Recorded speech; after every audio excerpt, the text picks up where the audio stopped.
하나님의 말씀 함께 보겠습니다. 하나님 말씀은 에베소서 5장 5절부터 21절의 말씀입니다. 신약성경 314면 혹은 315면에 있는 에베소서 5장 5절부터 21절까지의 말씀입니다. 이 계시의 말씀을 읽을 때 하나님의 음성이 여러분 심령 속에 들려지길 원합니다. 너희도 정녕 이것을 알거니와 음행하는 자나 더러운 자나 탐하는 자 곧 우상 숭배하는 자는 다 그리스도와 하나님의 나라에서 기업을 얻지 못하리니 누구든지 헛된 말로 너희를 속이지 못하게 하라. 이로 말미암아 하나님의 진노가 불순종의 아들들에게 임하나니 그러므로 그들과 함께하는 자가 되지 말라. 너희가 전에는 어두움이더니 이제는 주 안에서 빛이라. 빛의 자녀들처럼 행하라. 빛의 열매는 모든 착함과 의로움과 진실함에 있느니라. 주를 기쁘시게 할 것이 무엇인가 시험하여 보라. 너희는 열매 없는 어둠의 일에 참여하지 말고 도리어 책망하라. 그들이 은밀히 행하는 것들은 말하기도 부끄러운 것들이라. 그러나 책망을 받는 모든 것은 빛으로 말미암아 드러나나니 드러나는 것마다 빛이니라. 그러므로 이르시기를 잠자는 자여 깨어서 죽은 자들 가운데서 일어나라. 그리스도께서 너희에게 비추시리라 하셨느니라. 그런즉 너희가 어떻게 행할지를 자세히 주의하여 지혜 없는 자같이 하지 말고 오직 지혜 있는 자같이 하여 세월을 아끼라. 때가 악하니라. 그러므로 어리석은 자가 되지 말고 오직 주의 뜻이 무엇인가 이해하라. 술 취하지 말라. 이는 방탕한 것이니 오직 성령으로 충만함을 받으라. 시와 찬송과 신령한 노래들로 서로 화답하며 너희의 마음으로 주께 노래하며 찬송하며 범사의 우리 주 예수 그리스도의 이름으로 항상 아버지 하나님께 감사하며 그리스도를 경외함으로 피차 복종하라. 아멘. 이것은 하나님의 말씀입니다. 요즘 종종 이 문화계를 보면 새롭게 등장하는 거나 아니면 컴백하는 이 가수나 스타들이 쇼케이스라고 하는 무대를 가지게 됩니다. 이 쇼케이스는 단순히 제품이나 노래를 발표하는 것을 넘어서 이것은 자기 가수나 하는 그룹들의 정체성이고 이것은 우리의 능력을 최대한 다 보여주는 무대이기도 하고 더 나아가서 앞으로 이런 방식으로 세상을 살아가겠고 노래하고 연기하겠습니다. 이런 것들을 보여주는 선언과 같은 자리입니다. 모든 것이 완벽하게 준비되면 세상에 처음으로 진열 혹은 전시하는 그런 무대가 쇼케이스 무대라고 이야기합니다. 우리가 예수 그리스도를 믿는 순간 개인적으로는 구원을 얻은 것이지만 거기에 그치지 않고 허물과 죄로 죽었던 어둠 속에 있던 존재에서 이제는 하늘에 속한 신령한 복을 받은 빛된 존재로 변화되는 겁니다. 이렇게 빛된 존재로 변화되면 우리는 필연적으로 세상이라는 큰 무대 속에 즉 하나님이 만드신 새로운 피조물로서의 정체성과 앞으로 어떤 삶의 방식을 가지며 그리고 내가 어떻게 세상에 살아갈 것인지를 보여주고 증명하고 전시하는 삶을 살게 됩니다. 하늘에 속한 신령한 복이라고 하는 것은 우리가 이전과 확연히 다른 삶을 이야기하지요. 이전에는 어둠 세계의 사람이었어요. 여러분, 그러나 이제는 빛의 자녀가 되는 겁니다. 어두운 세계 사람이라고 하는 것은 여러분 다른 뜻이 아니라 어둠의 주관자들 혹은 악한 영들에 속한 자들을 이야기하지요. 에베소서는 어둠의 상태를 이렇게 설명합니다. 허물과 죄로 죽었던 상태였다. 또 계속해서 2절에서 보면 결국은 세상의 풍조를 따르면서 이 공중의 권세 잡은 자 결국은 그 악한 영들에게 속한 자다. 이게 바로 이전의 우리였대요. 또 하나 더 있어요. 3절에 보면 우리도 육체의 욕심을 따라서 육체와 마음이 원하는 것을 하며 본질상 진노의 자녀의 삶을 살았다. 이것이 이전의 우리의 삶이었다는 거예요. 허물과 죄로 죽었고 악한 영에게 사로잡혔고 진노의 자녀였다. 이랬던 우리가 이제는 지금은 예수 그리스도 안에서 구원을 받고 이제는 그 어두움 가운데서 벗어나 빛의 자녀 혹은 하늘에 속한 모든 신령한 복을 받은 자들이 되었다라고 선언합니다. 오늘 본문 5장 8절에는 이런 표현으로 다시 한번 언급합니다. 같이 읽습니다. 너희가 전에는 어두움이더니 이제는 주 안에서 빛이라. 빛의 자녀들처럼 행하라. 이렇게 빛의 자녀가 되는 사건, 이거는 신분적 변화라고 하는데요. 이런 신분적 변화를 우리는 구원이라고 말합니다. 분명한 것은 우리의 구원은 우리의 힘이나 능력으로 얻은 것은 아닙니다. 오직 하나님이 우리를 사랑하셔서 창세전에, 만세전에 선택하시고 우리를 구원하시기 위하여 그 아들 예수 그리스도는 세상에 오셔서 십자가에 죽고 부활하셨으며 이제 성령께서 우리 가운데 역사하셔서 그 사건을 믿고 인치심을 받게 하신 거예요. 그래서 우리는 구원 그러면 제일 먼저 떠오르는 단어는 은혜입니다. 그 구원은 은혜로 말미암아 받는 거예요. 자, 에베소 2장 8절에 보면 너희는 그 은혜에 의하여 믿음으로 말미암아 구원을 받았으니 이것은 너희에게서 난 것이 아니요 하나님의 선물이다 라고 하는 겁니다. 하나님의 은혜, 하나님의 선물로 우리는 주 안에서 정말 신령한 복을 받은 자이고 오늘 이 에베소 5장의 표현들하면 이제는 빛의 자녀가 되었습니다. 하지만 이렇게 신분이 변했다고, 즉 우리가 구원을 받았다고 해서 삶 자체가 변하는 것은 아니에요. 구원은 순간적인 사건에 변하지만 그 우리의 삶의 구습을 따르는 옛사람의 모습은 시간을 통해서 조금씩 거룩한 몸부림을 통해서 변해가는 겁니다. 여러분, 이런 이야기를 사도 바울만 이야기한 게 아니고요, 많은 사도들이 계속해서 얘기하고요, 베드로는 이것을 이렇게 표현했어요. 물은 예수 그리스도께서 부활하심으로 말미암아 이제 너희를 구원하는 편이 곧 세례라. 즉 구원이라고 하는 것을 얘기하면서 뭐냐면 이는 육체의 더러운 것을 제하여 버림이 아니요 하나님을 향한 선한 양심의 간구다라고 얘기합니다. 즉 구원받아서 신분적인 변화가 있다고 해도 육체의 더러운 구습들은 그대로 남아있을 수 있다라는 거예요. 그러기에 우리는 이제부터는 하나님을 향한 선한 양심을 가지고 거룩한 삶을 살아가려고 하는 주님이 원하시는 빛의 자녀들처럼 혹은 신령한 복을 받은 자로서의 삶을 가져가기 위해서 부단히 노력해야 된다는 거예요. 구원받았다고 하루아침에 구습이 사라지진 않습니다. 그때부터 새 사람을 위한 몸부림이 필요하고 조금씩 성장하고 성숙해 가야 합니다. 초대교회를 보면 대부분의 교회들이 유대인과 이방인들로 이루어지게 됩니다. 그 중에 에베소 교회도 예외는 아니었습니다. 유대인들도 있고 이방인들도 있었습니다. 그들은 모두 다 동일한 주, 같은 주 예수 그리스도를 통해서 구원받은 하나님의 자녀가 되었지만 그들에게 윤리적인 기준, 도덕적 기준이 다르고 또한 생활 태도나 습관, 양식들이 너무 달랐습니다. 때로 어떤 이들은 구습을 따르는 부도덕함도 가지고 있었어요.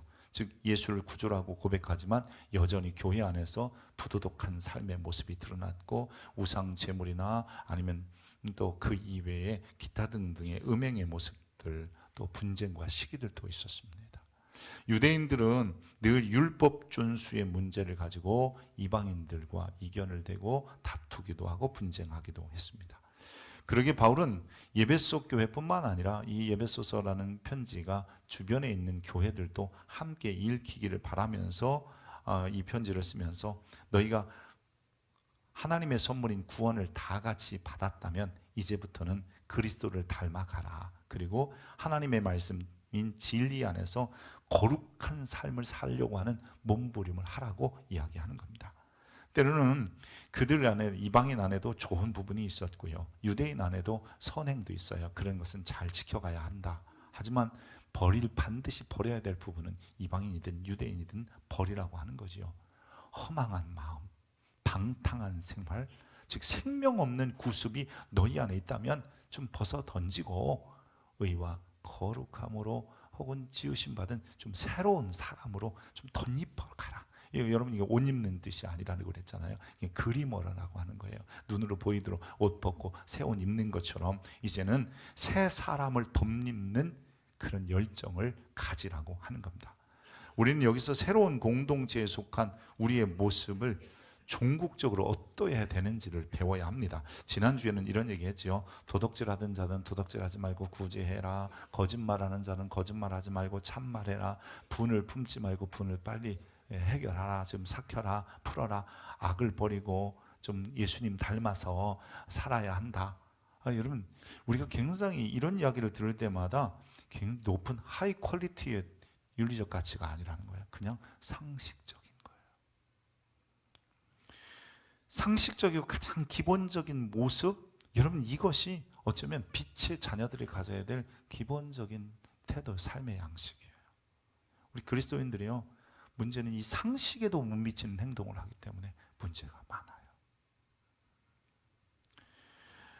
우리 그리스도인들이 새로운 삶의 자세가 이런 사회적인 모습도 있지만 하나님 신앙적인 면에서도 있어요. 오늘은 그 신앙적인 면을 한번 소개해 보려고 합니다. 신앙적인 면은요, 시와 찬송과 신령한 노래로 같이 한번 읽어볼까요? 시와 찬송과 신령한 노래들로 서로 화답하며 너희 마음으로 주께 노래하며 찬송하며 범사의 우리 주 예수 그리스도 항상 아버지 하나님께 감사하며 그리스도를 경외함으로 피차 복종하라. 즉, 여러분, 이 사회적이고 도덕적이고 윤리적인 부분에 대해서 언급하고 이제 5장에 와서는 이렇게 말하는 거예요. 신앙적인 면에도 너희가 변해야 된다. 이제부터 창조주에 대해서 찬양하는 사람이 되라. 그리고 하나님께 항상 범사에 감사해라. 더 나아가서는 말씀과 또 서로에게 좋은 일에 복종하며 살라라고 하는 겁니다. 구원의 선물을 받고 교회 공동체 속에 속한 우리가 이제는 하늘에 속한 신령한 복, 그래요, 빛의 자녀다운 옷을 입어야 되는 몸부림이 필요해요. 왜냐하면 사람들이 우리를 지금 바라보고 있기 때문입니다. 오늘 본문을 가지고 설교의 제목을 제가 쇼케이스, 진열장이라고 설교 제목을 잡아봤습니다. 세상은 우리를 하나의 진열장에 있는 그리스도인처럼 바라보고 있는 겁니다. 우리의 말과 우리의 일상적인 생활의 삶의 태도가 어떤지. 왜냐하면 우리는 그리스도를 비추는 거울들이고 하나님을 세상에 보여주는 사신들이기 때문에 그렇습니다. 교회 밖의 사람들이 여러분 우리를 통해서 보고 싶어 하는 게 있습니다. 우리가 무언가를 전시해서 저들이 우리를 바라보면서 저들은 좀 그래도 뭔가 다르다, 이런 것을 찾기 원하는 부분이 있는 겁니다. 그것은 단지 사람이 많이 모이는 대형 교회냐 적은 교회냐 이런 거 관심 없어요. 교회가 가진 재정이나 건물의 크기가 어떠냐, 여러분 의외로 예수 밖의 사람들은 그런 거 관심 별로 없어요. 오히려 저들이 궁금해하는 것은 우리가 믿는 하나님은 어떤 사람, 어떤 분이냐, 하나님을 믿는다고 말하는 사람들은 대체 어떻게 살아가고 있냐. 즉 다시 말해서 사회적 나눔을 실천하고 있는 교회인지 사랑을 보여주고 있는 교회인지 말과 행실, 즉 이런 것이 일치하고 있는지, 아니요, 좀 더 쉽게 말하면 진짜 상식적인 사람들인지를 보고 싶어하는 겁니다. 우리가 굳이 비상식적이라는 사람 소리를 들을 때는 이런 거예요. 그렇게 어려운데도 어떻게 남을 생각하지? 자기 몸을 희생하면서 어떻게 남을 돕지? 이런 것이 비상식이어야 되는데 이런 비상식이 아니라 믿음의 사람들이 정말 이해할 수 없는 비상식적 사고들을 정말 수준 낮은 도덕적 기준이 마치 그게 자기의 의로운 것처럼 살아가기 때문에 문제인 거 아니겠습니까? 우리들이 거룩한 몸부림을 위하여 그리스도를 닮아간다, 모형이 있다. 그리고 또 그 거룩한 몸부림을 위하여 우리에게는 말씀이라는 기준이 있다. 우리가 지난주에 봤잖아요. 그런데 왜 우리가 다시 한번 이 거룩한 몸부림을 반드시 이루어내야 되느냐, 아니 쇼케이스의 삶을 왜 살아야 되는지를 우리는 다시 한번 점검해 보아야 합니다. 오늘 본문이 그 이야기를 합니다. 먼저는 우리에게 이렇게 이야기하는 겁니다. 심판이 있다는 엄중한 사실을 기억하기 때문에 우리는 거룩한 자의 삶을 살아내야 되고 세상 속에 그런 모습을 보여, 즉 빛의 자녀다운 부르심에 합당한 삶을 살아내야 된다고 하는 겁니다. 자, 5절, 6절 같이 읽어보겠습니다.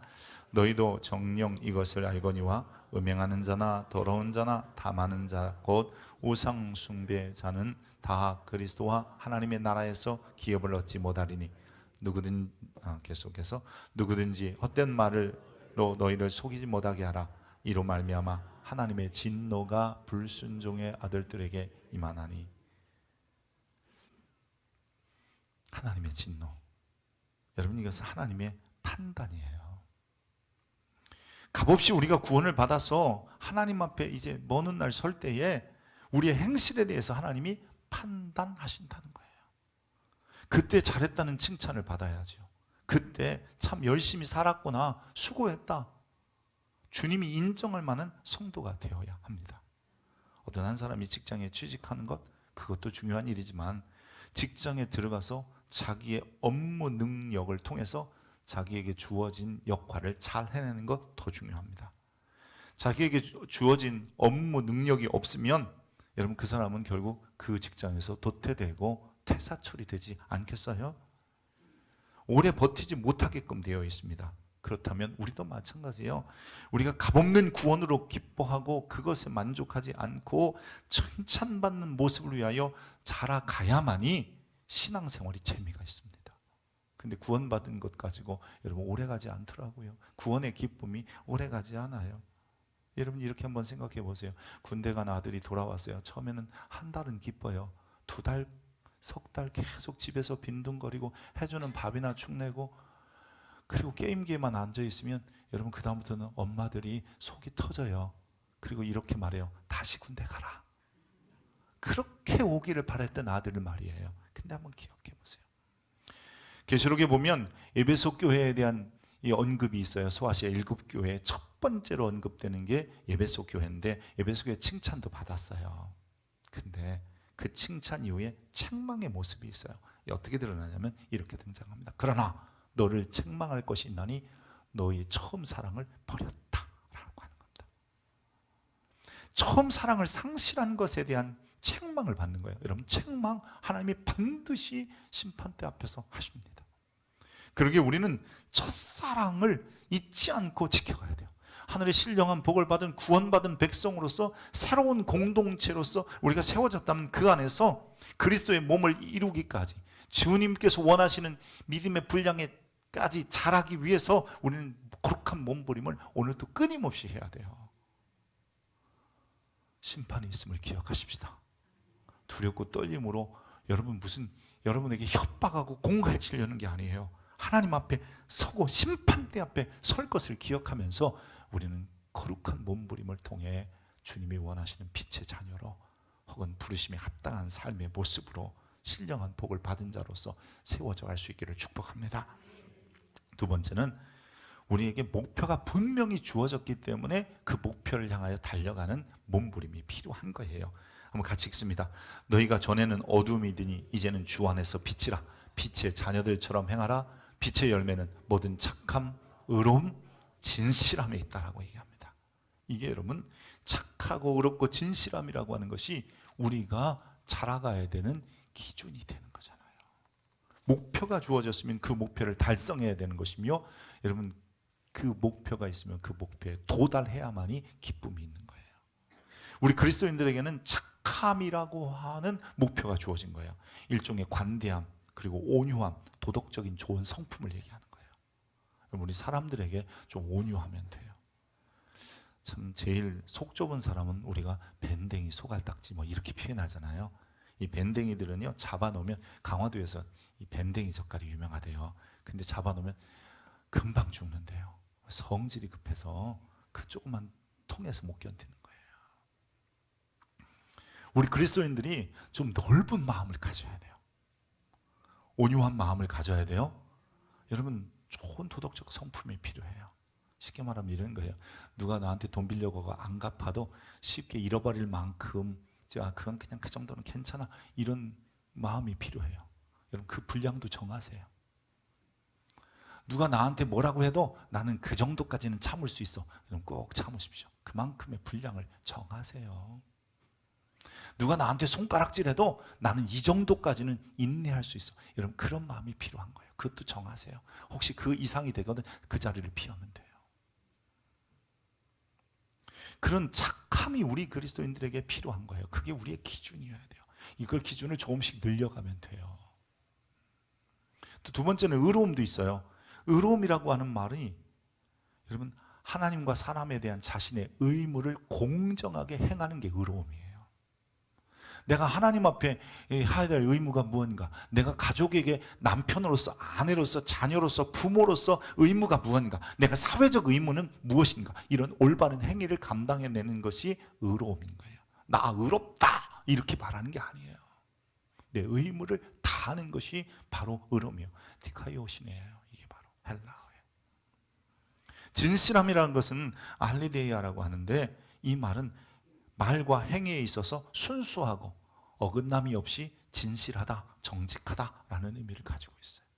내가 말한 것대로 지켜야 되고, 내가 행하는 것도 역시 착하고 진실함, 즉 진실함이 드러나서 저 사람은 거짓말하진 않아, 저 사람은 보증수표야, 뭐 이렇게 되는 거죠.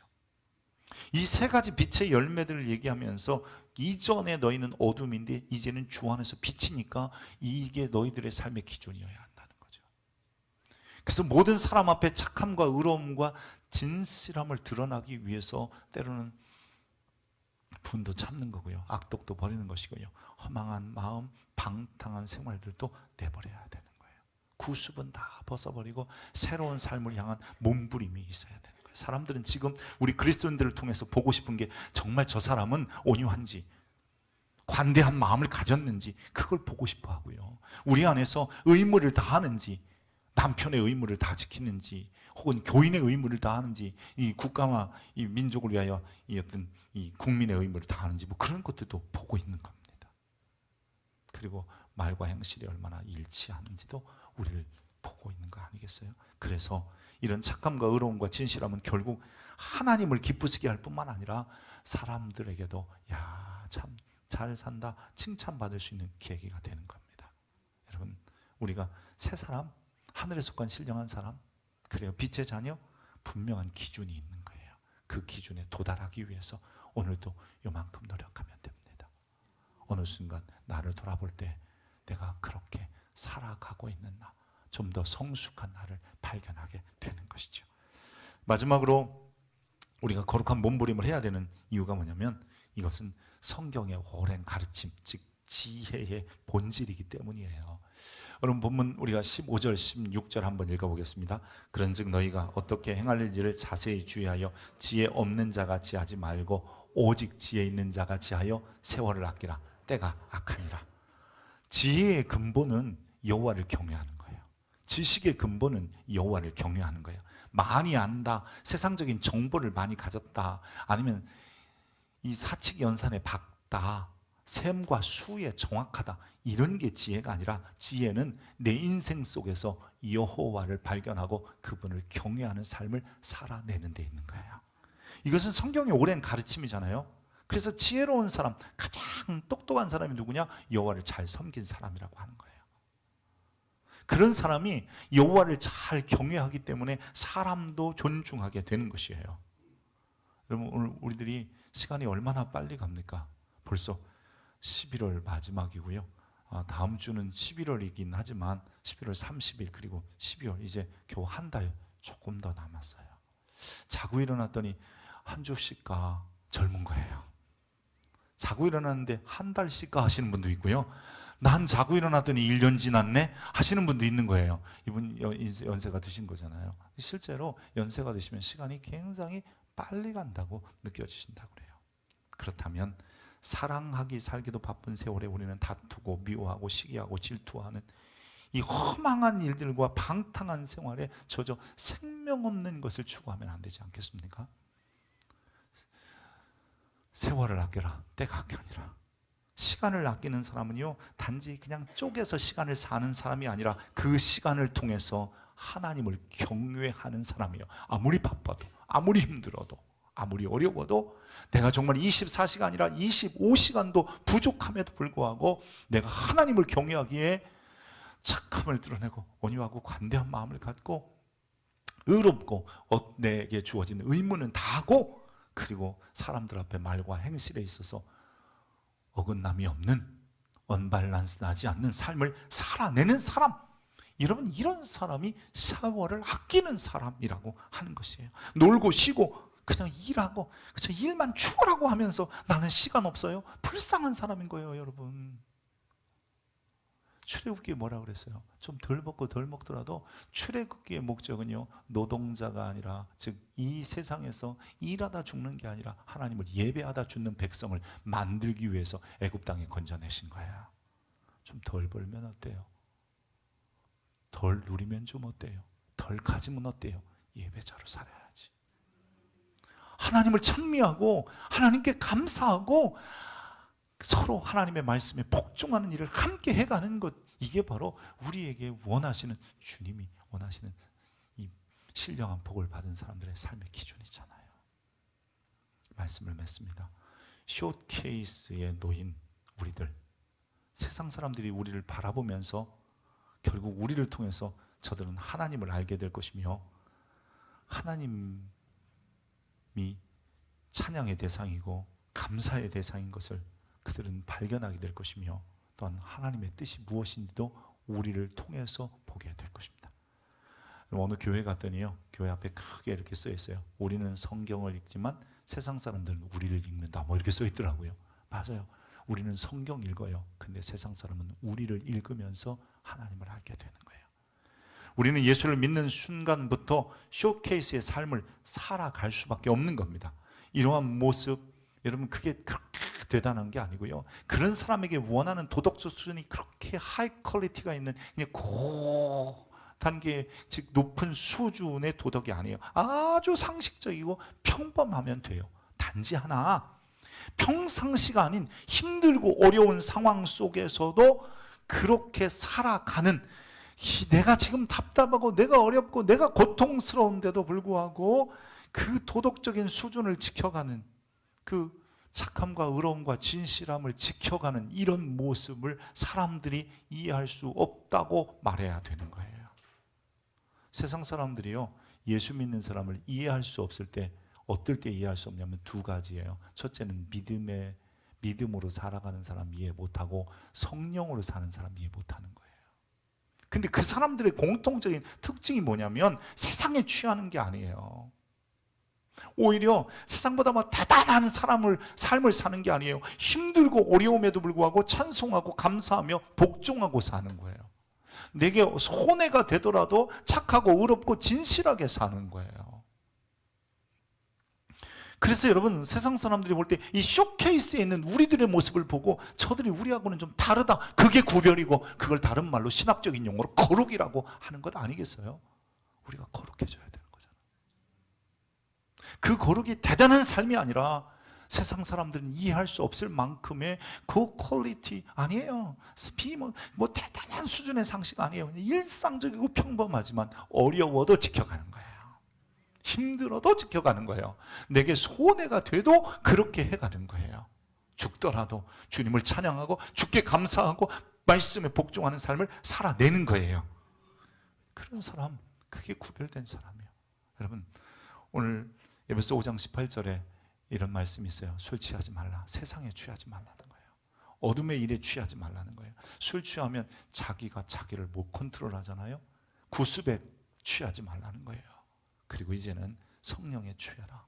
성령 충만함을 받아라. 그러면 그 성령의 사람, 그 믿음의 사람은요, 세상이 감당할 수 없기 때문에 주의 영을 의지하고 주님의 영을 따라서 그분의 다스림을 받으면서 우리가 좀 거룩한 삶을 살아내려고 하는, 하늘의 신령한 복을 받은 사람다운 삶을 살아내는, 왜냐하면 우리에게는 심판의 그리고 확실한 기준이 있고, 더더군다나 그게 성경의 끊임없는 가르침이기 때문에 우리는 다시 한번 그 몸부림을 해야 될 줄 믿습니다. 기도하겠습니다. 고맙고 자비로우신 하나님, 감사합니다. 우리가 구원, 그것은 하나님의 값없는 은혜로 받았지만 이제는 거룩한 몸부림을 통해서 주님이 원하시는 삶의 자리까지 나가야 될 줄 압니다. 그리스도께서 우리에게 비추셨기에 그리스도를 따라서, 그리스도 안에 있는 말씀이신 으로 오신 주님, 그 말씀을 따라서 우리가 좀 더 몸부림을 해보지만 그럴 때도 넘어집니다. 이제 다시 한번 기억합니다. 하나님이 반드시 판단하실 거다. 그리고 우리에게 기준이 있기에 그 기준까지 이르겠다. 더 나아가서 이게 성경의 끊임없는 가르침이라는 것을 알고 세상이 바라볼 때도 그래도 괜찮은 그리스도인으로, 세상 사람들이 보기에도 참 참 저들은 우리와 다르다고 하는 그런 구별된 사람으로 오늘 또 살아내기를 소망합니다. 주여 힘을 주옵소서. 우리의 힘으로 안 됩니다. 주여 성령으로 도와 주시옵소서. 그리스도 예수의 이름으로 기도합니다. 아멘.